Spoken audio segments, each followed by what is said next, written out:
ગુજરાત વકફ board સમગ્ર ગુજરાતમાં મિલકતો ધરાવે છે, જેનો હેતુ ઇસ્લામનો પ્રચાર અને પ્રસાર માટે કરવામાં આવે છે, પરંતુ ગુજરાત સરકારની તથા તેના પદાધિકારીઓ દ્વારા ઘણી જગ્યાએ વકફ બોર્ડની જગ્યાએ મિલકતો ઊભી કરી દેવામાં આવી છે, જેનો નિઝામે ચોકબ જમિયતે ઉલ્લાએ વિરોધ કરવા તથા જાગૃતિ માટે સેમિનાર યોજ્યો હતો।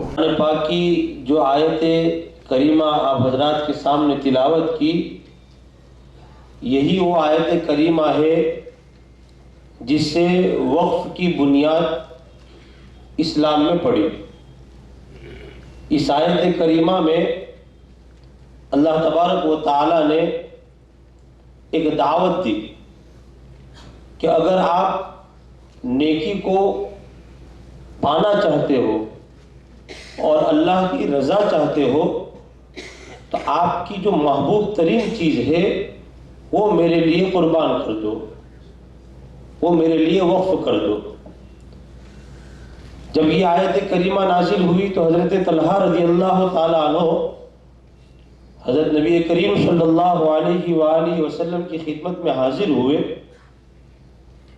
और उन्होंने अर्ज़ किया कि अल्लाह के रसूल, मेरा एक बाग है और वो बाग मुझे सबसे ज़्यादा महबूब है और मैं चाहता हूँ कि ये बाग अल्लाह के रास्ते में कुर्बान कर दो।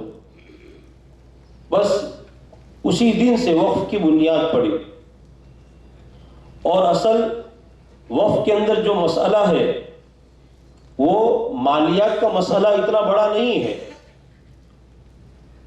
जितना अहम ईमानदारी, दियानतदारी और अखलाकियात का मामला है।